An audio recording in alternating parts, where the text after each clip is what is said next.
ஐந்தாம் தமிழர் சங்க நேயர்கள் அனைவருக்கும் வணக்கம். ஐந்தாம் தமிழர் சங்கம் உறுப்பினர்கள் மற்றும் நேயர்கள் அனைவருக்கும் பொங்கல் மகாபாரத வெற்றி விழா நல்வாழ்த்துக்கள். நம்ம 24ஆம் தேதி அன்று இந்த பொங்கல் விழாவை கொண்டாடியிருந்தோம். அந்த பொங்கல் விழாவை பற்றின ஒரு சிறிய முன்னோட்டம் தான் உங்களுக்கு காட்ட போகிறோம். முதல் நாள் பண்டிகை போகி பண்டிகை. இந்த பண்டிகை அன்னைக்கு போகி கொளுத்திட்டு மோளம் அடிப்போம்.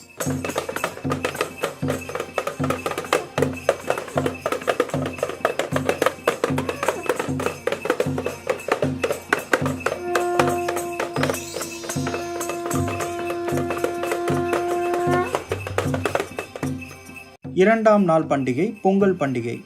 இது எதுக்காகனா மகாபாரதத்தின் வெற்றி விழாவிற்காக இந்த பொங்கலை கொண்டாடுகிறோம்.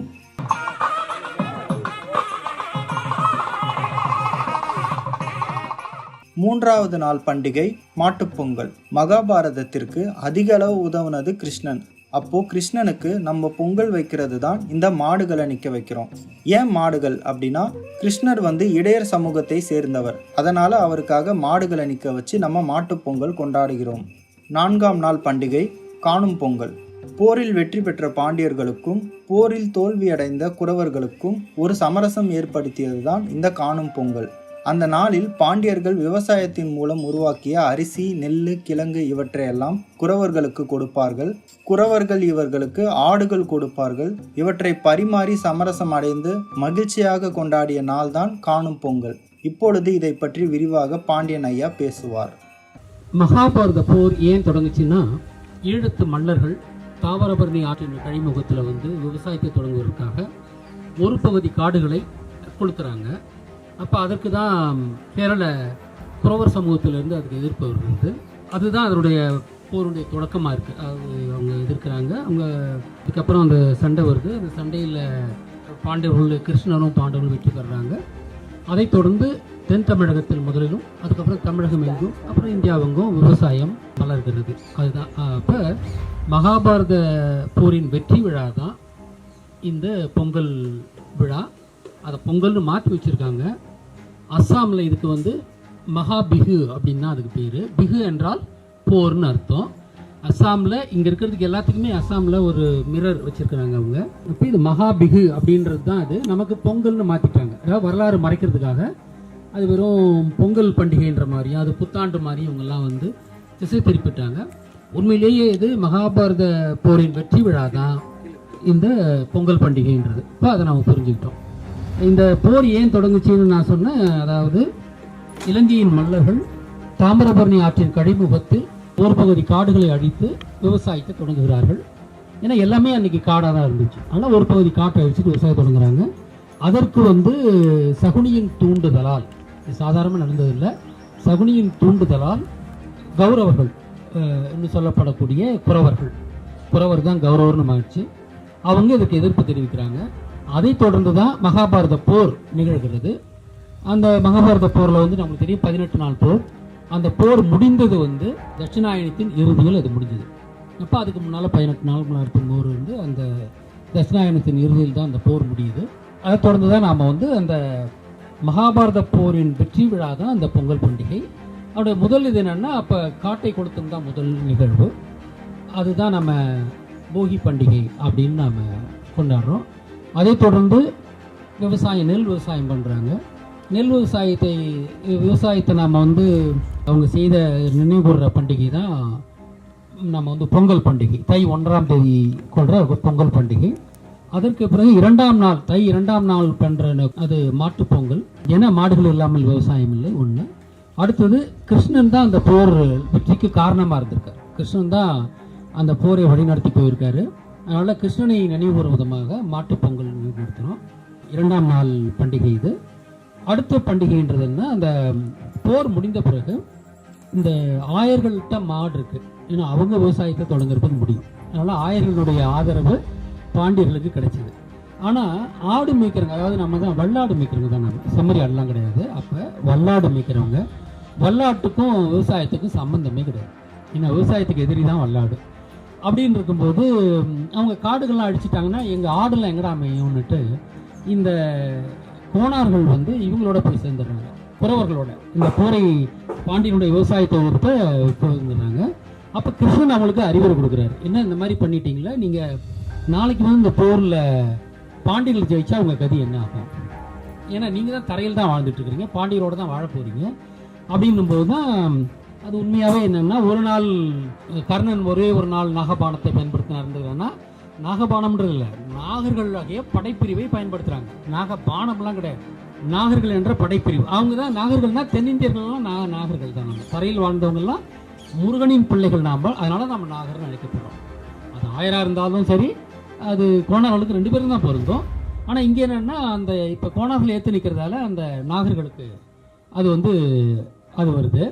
அதனால் வந்து அந்த நாகபானத்தை அர்ஜுனன் பாவித்தார்ன்றதுன்னா, அந்த 18 நாள் போரில் ஒரே ஒரு நாள் மட்டும்தான் கோணார்களின் படைப்பிரிவு கௌரவர்களுக்கு ஆதரவாக சேர்ந்தது. ஏன்னா கிருஷ்ணன் சொல்லிட்டாரு, போரின் முடிவு வேற மாதிரி இருந்தால் உங்கள் நிலைமை என்ன அப்படின்னு.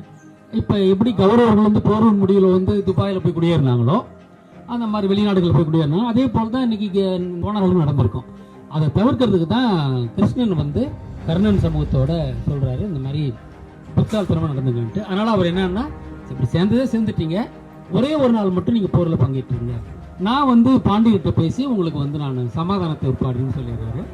அதனால தான் ஒரே ஒரு பானம் நாகபானத்தை விட்டார் அர்ஜுனன் மேலே அப்படின்றது வருவதெல்லாம் இதுதான். அதுதான் அதனுடைய மறைமுக குறியீடு தான் அது. 4ஆம் நாள் பண்டிகை, அதாவது தை 3ஆம் தேதி 4ஆம் நாள் பண்டிகை எதுன்னா, இந்த போரின் வெற்றி பெற்ற பாண்டியருக்கும் போரில் தோல்வியடைந்த கோணார்குடிகளுக்கும் ஒரு சமரசம் ஏற்படுத்தியது தான் காணும் பொங்கல்ன்றது. அதாவது கோணார்கள் வந்து பாண்டியர்களை கண்டு அவங்க சமாதானம் பேசிக்கிறாங்க. அதற்கு கிருஷ்ணன் ரொம்ப துணையாக இருக்கிறாரு.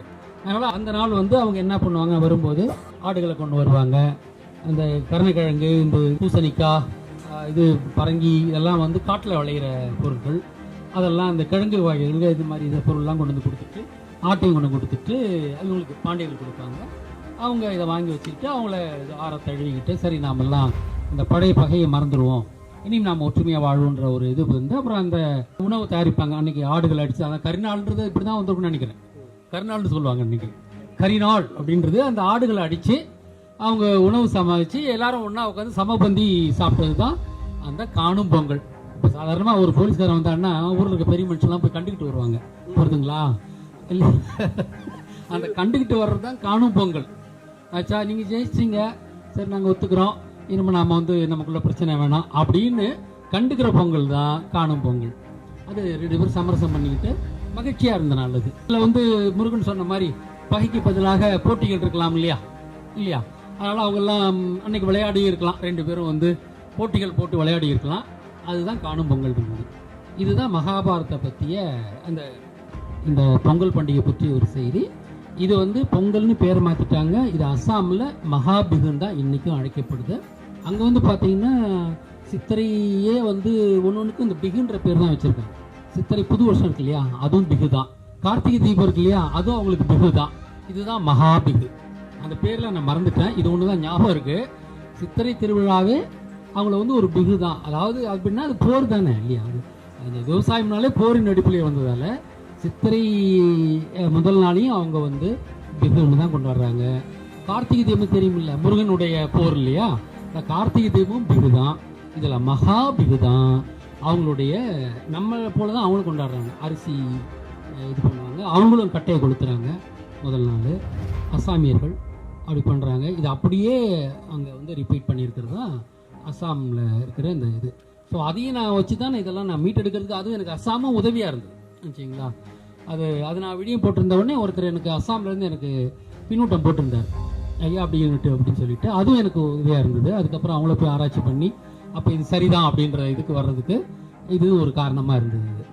அப்புறம் பீஷ்மர் இறந்த தேதி வந்து தட்சிணாயனத்தின் முடிவுன்றதால அன்னைக்கு தான் போர் முடிஞ்சதுன்றது. அது வந்து பொய் பண்டிகைக்கு அந்த கடைசி நாள் போகிறது. அதை விழாவாக கொண்டாடும் போது காட்டை கொளுத்துந்தன் குறியீடாக இந்த புகை பண்டிகை. புகை போகிறதாங்க போகி, புகை போக்கிலாம் சொல்கிறோம் பார்த்தீங்களா, புகை போவதை தான் போகி அப்படின்றோம் நாம். அடுத்தது அந்த நிலத்தில் விவசாயம் செய்து அரிசி விளைவித்தது குறியீடாக பொங்கல் படையல் விடுறோம். அப்புறம் மாடுகள் விவசாயத்திற்கு துணை செய்ததாலும் கிருஷ்ணன் இந்த போரில் துணை செய்ததாலும் ரெண்டையும் குறிக்கிற மாதிரி கிருஷ்ணனுக்கும் மாடுகளுக்குமாக மாட்டுப்பொங்கல் கொண்டாடுறோம். 4ஆம் நாள் தான் அந்த நம்ம சமூகத்துக்குள்ளார ஒற்றுமை வரணுன்றதுக்காக இந்த ஒற்றுமை இதுவும் காணும் பொங்கல் அப்படின்றது கொண்டாடுறோம். இதுதான் மகாபாரதத்தை பற்றிய கதை. இது ஏற்கனவே நான் வெளிப்படுத்தியிருக்கேன், இருந்தாலும் ஐயா, போகி அன்று ஏன் எல்லாரும் மோல் அடிக்கிறோம்? சரியான கேள்வி கேட்டிருக்கீங்க. அதாவது காட்டை கொளுத்தும் போது பார்த்தீங்கன்னா, முருகன் காலத்தில் நீங்கள் வந்து சுக்கப்பண்ணை கொளுத்துவாங்கல்ல, அது வந்து காட்டை கொளுத்துவதனுடைய, அதாவது பணங்காட்டை கொளுத்துவதனுடைய ஒரு இதுதான். அப்பயுமே பார்த்தீங்கன்னா மேளம் அடிச்சுட்டு தான் வருவாங்க. சுற்றிடும் சொக்கப்பண்ணி சுற்றி மேலே அடிப்பாங்களா ஆச்சுங்களா. அதே போல் போகி பண்டிகை அன்றைக்கும் மேளம் அடிப்பாங்க. எதுக்குன்னா, இவங்க காட்டை சும்மா கொளுத்திட முடியாது. அங்கே இருக்கிற விலங்குகளை முடிஞ்ச வரைக்கும் நம்ம வெளியேற்றிடணும். சின்ன சின்ன உயிர்கள் சாக தான் போகுது, எப்படி இருந்தாலும் அது இருக்காது.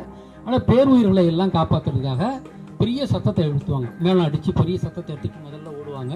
அந்த விலங்குகள்லாம் பயந்துக்கிட்டு வெளியில் ஓடிடும். அதுக்கப்புறம் காட்டை கொளுத்துவாங்க. அதற்கு தான் நான் வந்து மேளம் அடிக்கிறது. அதனால் அதை தான் நம்ம இன்னைக்கு திருப்பி இங்கே செய்ய போகிறோம். இது வழக்கமாக அப்படி தான் நாமளும் பண்ணிக்கிட்டு இருக்கோம். சொக்கப்பண்ணை கொடுத்தும் போதும் மேளம் அடிக்கிறோம். முருகன் செஞ்ச விவசாயத்துக்கான போர், அதான் சூரசம்ஹாரன்றது முருகன் செஞ்ச விவசாயத்துக்கான போர். அதான் வந்து கார்த்திகை தீபம். அதையும் பிகுன்னு தான் கும்பிடுறாங்கன்னு சொன்னேன் நான். அசாமியர்கள் மகாபாரத போர் வந்து விவசாயத்துக்கான கிருஷ்ணன் மேற்கொண்ட போர். ஒன்று இலங்கையில் முருகன் மேற்கொண்ட போர், அதனுடைய அப்படியே ஒரு ரிப்பீட் தான், வரலாற்றின் ரிப்பீட் தான் வந்து இங்கே தமிழ்நாட்டில் நிகழ்ந்த ஒரு விவசாயத்திற்கு போர் வந்து கிருஷ்ணன் மேற்கொள்கிறார். கிருஷ்ணன் எப்பயுமே முருகனுடைய அப்படி மகனாக சொல்றது, முருகனுடைய பிம்பமாக கிருஷ்ணன் சொல்லுவாங்க. ரெண்டு பேருமே பெரிய சாதனைகளை செஞ்சுருக்காங்க. இப்போ ஐயா சொன்ன இந்த உண்மையான வரலாற்று செய்திகளை தமிழர்கள் அனைவரும் நல்லா தெரிஞ்சுக்கணும். இதன்படி வழிபட்டால்தான் நம் கடவுளர்களுடைய அருள் தமிழர்களுக்கு கிடைக்கும். இந்த வரலாற்று உண்மைகளை மேலும் அறிய விரும்புபவர்கள் தமிழ் சிந்தனையாளர் பேரவையில் இருக்கக்கூடிய மகாபாரத விழியங்கள் அனைத்தையும் பாருங்க. அதற்கான இணைப்புகளை இந்த விழியத்தோட டிஸ்கிரிப்ஷன்ல கொடுக்குறோம். நன்றி, வணக்கம்.